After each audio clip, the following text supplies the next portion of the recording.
can I show you something? Okay, that's not creepy at all. No, sorry, what I meant to say was, have a look at these. Oh no.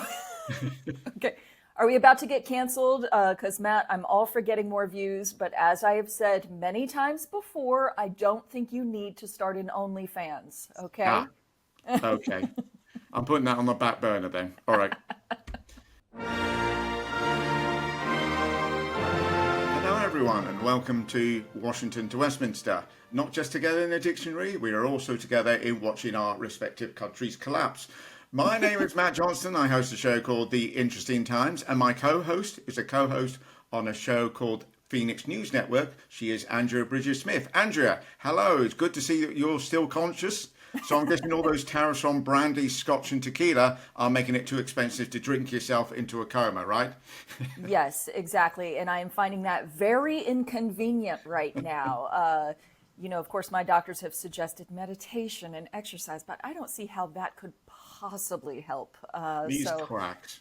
I know we got to do something about these booze tariffs. Now, things have sort of settled down for a minute on the whole tariff tug of war. I noticed over the past couple weeks on the news outlets, every picture of a stockbroker was this sort of like horrified look on their face, like they look scared, like someone is coming at them. Now the pictures are all exhausted instead of horrified. So progress, I think. Yeah, I get that. A much needed pause, obviously, from the president. I mean, the tariffs haven't gone down well anywhere outside of Trump's head, of course. Right. By the way, guess who these tariffs have been criticized over here by? I don't know, sane people. Not on this occasion, no. This time it's one Nigel Farage. Yes, Oh, Trump's right-hand man. He then swaps hands when one's getting tired. furry Anyway, palms, I hear. yes. Well, was it you said about your brain, your mind now needing a shower? Yes. There we go. Yes, yes. Bleach, bleach. He said Trump's gone too fast, like Liz Truss, which Farage at the time called a great budget. And he's also, as we know, back to Trump, Brexit, private health insurance, Putin. I mean, I don't know what his policy is on shitting the bed before you go to sleep, but I'm guessing, based on his track record, he's up for it. Yeah, honestly, this tariff thing is making for some really strange bedfellows. When you find yourself on the same side as Farage and Ted Cruz and Elon Musk, it's very unsettling. It's like a horse trying to sell you life insurance. Like it's not supposed to happen. Yeah. So although Fartage isn't a fan, guess who's backing Trump 100% on this? Hint, think blonde and stupid and not Boris Johnson. Well, that could only be Trump's economic inspiration, his muse, Liz Truss. Bingo, yes. Liz Truss was writing in the Telegraph and said that Trump has been proved right about everything. Oh, okay. To give you some idea of the batshit roller coaster trip to crazy town Liz is currently enjoying, the piece starts with her quoting the American economist Thomas Sowell. Now, let's put on the back burner the fact that the very same Thomas Sowell is quoted as saying that Trump's tariffs risk causing an economic downturn, and move on to the quote itself, which Liz picked, which is, people will forgive you for being wrong, but they will never forgive you for being right, especially if events prove you right while proving them wrong. Before going into a rant about how she was right with her budget in 2022, just as Trump is right now. And by right, does she mean destructive? Is there a different definition of that word that she's thinking of? I mean, the fact that she is still defending that budget is insanity. I know. And the weird thing is, I have to say, I love it. I do, because any chance the Tories have of getting somewhere in the polls, she just pops up. She's the political version of whack-a-mole, or herpes, as you called Trump last week. As much as the Conservatives just want to move on, there she is again, just telling everyone that she was right, Trump is right, and the swamp is against them and needs draining, or as she calls them, the quangocracy, which you won't be surprised, Andrea, is not a word. What words, like, what is the quang referring to there? I don't even The understand what that quango means. actually refers to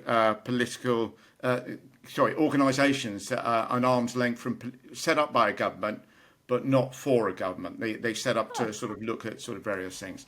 And it does get a bit silly, but the quangocracy did not stop Liz Truss from doing anything. It would have been good if they had done. That would have been Yes. useful. Yes. Where was the quangocracy when you needed them, right? You know, we give Trump a lot of stick on this show and on your show and on my show, right? On various shows. But do you want to hear something about something positive that's come out of all these tariffs? Oh, God, yes. That would be a nice change from the whole you're going to die alone and penniless talk. So, yes, by all means, good news. What you got? Okay. British Steel, which was struggling anyway before Trump came into power, is now, because of Trump's tariffs, looking like it actually might be brought closer under government control again, rather than completely failing.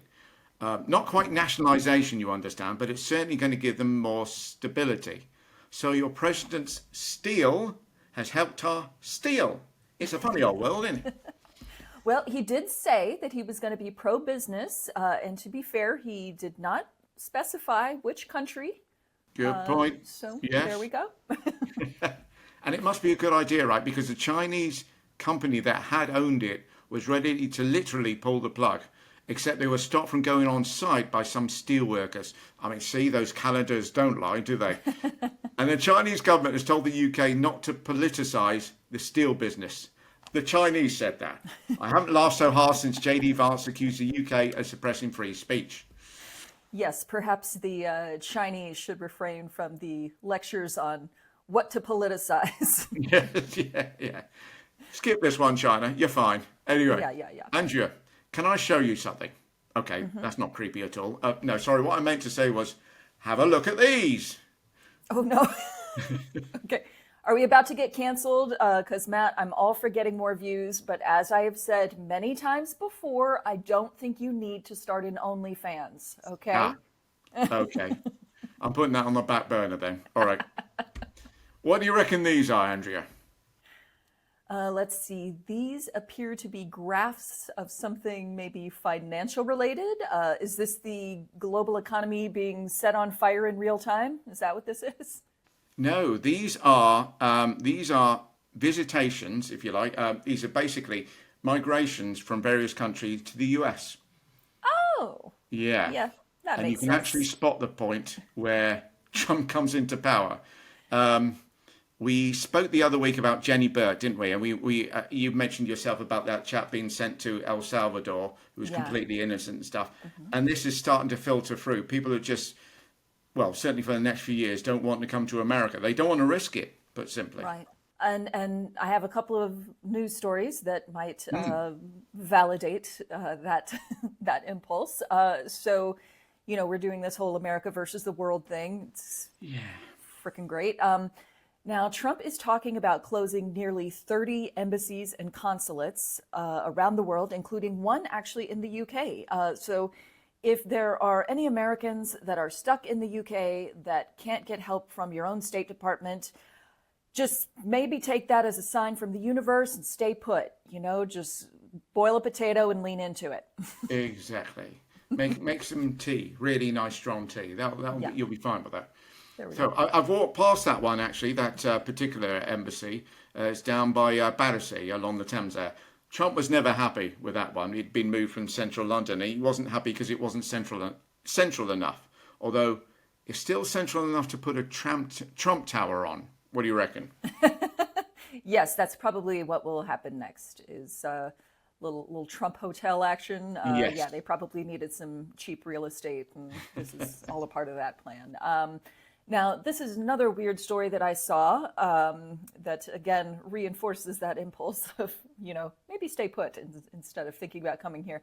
Apparently, EU officials who are traveling to America are being given burner phones, and they're wiping their computers before making the trip over. We're getting the same treatment as countries like China and Ukraine because there is a fear that our customs agents will search through their social media accounts and find something that's critical of Trump, and then they'll be denied entry and sent back. This recently happened, I believe, to a French, I can't remember if it was a reporter or some kind of aid worker or something. But, even worse, they could be snatched off to a prison in El Salvador. Yeah, yeah. I mean, call me old-fashioned, but when I like to take a holiday to a country, I like to leave the UK, travel to that country, and then at the end of the holiday, leave that country and travel back to the UK. I like the way that works. That's very Sure, that's the straightforward with me. classic plan.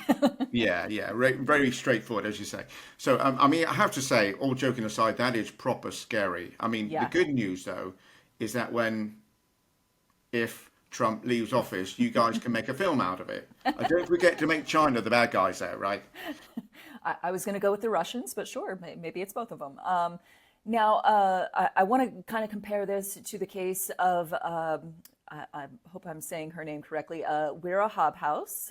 She is a member of parliament in the UK. She flew to Hong Kong to meet her new grandson, but after landing there, she was deported back to London immediately with no explanation. Now, this was unexpected, but also it's China, so you're like, well, sounds like something they might do. But Yeah. what is surprising here is that she ended up back in the UK, and who knows where she would end up if she tried to come to America. And when China is being more humane than the US, there's something seriously wrong there. Yeah. We might need our new friends Nigel Farage and Ted Cruz to speak out. Right. I have to say, good luck with that. I mean, do you remember when Elon Musk tweeted that the Reform Party needed a new leader as Farage wasn't up to it? Yes, weird to be agreeing with him, but yeah, I do recall that. Yeah. Well, now Farage is saying that Elon was just trying to encourage him. What? By getting him fired? Well, I mean, that is his only method of encouragement with everyone nowadays. He's just kind of firing people. So Yeah. he might have just Encourage him gotten out the stuck in a door. loop. Yeah. Now, Matt, here's kind of a fun story to distract us from the terrifying prospect of being shipped off to a gulag. I don't know if you've heard this, but eggs are so expensive in America. You know that, of course. Yeah. They're so expensive that people are decorating potatoes for Easter instead of eggs. Really? That's the next nearest thing, I suppose, isn't it, really? Yeah, yeah. Yeah. Wow. I mean, that is hilarious. Well, because it's not happening to me, right? But also, to be fair, you guys are getting closer to Russia every day. That's a very Russian thing. I'm sure that's what they do. Right. It's another very special relationship that I think I could do without. Yeah. I just want to move on to a couple of things. We're tagging this on, we're recording this on the Wednesday, sort of 3:30 my time, 10:30 your time, I think, Andrea, isn't it? Yes. Mhm. And the Supreme Court in Scotland has just passed a resolution on what legal definition of a woman, which is, Oh, yeah, which is looking like it's going to have implications for all sort of, well, clearly for trans women. I don't know what they completely are. You'll have to forgive me. I'm throwing this out there a little bit. The Supreme Court has turned around and said that it's still possible to discriminate against trans women. They still have those rights under the equality and stuff. I think it's to do with like single sex spaces and things like that. It's a tricky one. It is a tricky one. One of the reasons I genuinely haven't tended to talk about it on my show when it comes to trans rights is because I'm sitting there going, I'm not entirely sure. I just think that a lot of the nuance that the courts are putting out there are going to be lost on people. I just went on Twitter, which on the best days, which today wasn't, on the best yeah. days is a real shit show, isn't it? Right. Now it's more, oh, well, a man's a man, a woman's a woman sort of thing. Yeah. And that's not what the courts were saying at all. They're saying, the legal definition is that sex is binary. Invariably, when you put these things out there, the right-wing press jump on it and go, yeah, of course, decide a woman is a woman, a man is a man, sort of thing. And it's far more nuanced than that. Gotcha. But that nuance is going to get lost. And, we had this situation where that young girl was, young trans woman was attacked and killed, they believe because of transphobia over here, which, she was basically sliced up, as it were. Wow. Yeah, so a lot of this stuff is pretty horrifying. I hope we don't see a rise in transphobia, but I'm get the feeling that kind of heading that way. That does seem to be the trend. I just have to ask, like, everyone is very afraid, they're afraid of the trans people. And it's like, if you've met them, it's, what are you afraid of? They're not the ones over here in our country, at least, that are carrying around, machine guns that are taller than humans. Yes. So when it comes to, there's a trans person in the bathroom with me, there are stalls, there are doors, Yeah. they're not watching you pee. I just think if I'm going to be scared of something, the people who are toting the very large guns kind of more at the top of the list than someone peeing next to me in a bathroom stall that I can't see and they can't see me. Like, I really, as a woman, I am not worried about this at all. I mean, one of my neighbours is a trans woman. And a more easygoing, delightful person. You never hope to meet. And I know people say, well, not all trans women. Yeah, and I get it and stuff, but that's when things come down to the nuance again. Right. Yeah. Well, what's interesting is they're not scared of the trans people in the bathrooms. They are scared of men pretending to be trans people. So what they're scared of is men. Yes. Men finding a loophole. That's what they're scared of. And it's like, so the trans person isn't your concern at all. That's not what you're worried about. You're worried that because trans people exist, that a man is going to go, I have an idea. Yeah. And that's your real problem. And so do we want to address that problem, perhaps? Or... And to be fair to the courts, I think they've done, I think this is probably as good as they could do with reference to this. By the way, feel free to put in the comments, and please don't make it a bunch, what dumpster fire, that's what we call it, yes. Right. But if you could put it, obviously, please be respectful. That's what we're trying to do here as well. With relation to this, with relation to personal experience, that sort of thing, as much as you want to put out there, we would love to hear your thoughts on it, certainly. Absolutely. And to all the trans people out there, big hugs. Y'all are having a rough go of it, and I'm sorry. Yeah, absolutely. Okay, and the final thing I wanted to do was end on a high. We want to end on a high, don't we? Sure. So I've told you this story, and it's a little bit crazy. I'm going to tell the good people out there in YouTube land. Now, this is one of those stories that you've either heard or you haven't heard. Mm-hmm. So here we go. About 10 days or so ago, I got a letter from Parcel Force. For those in the UK will know that Parcel Force is a company that delivers parcel, hence the name. It was asking for import VAT for a parcel expected from America, gotten from America.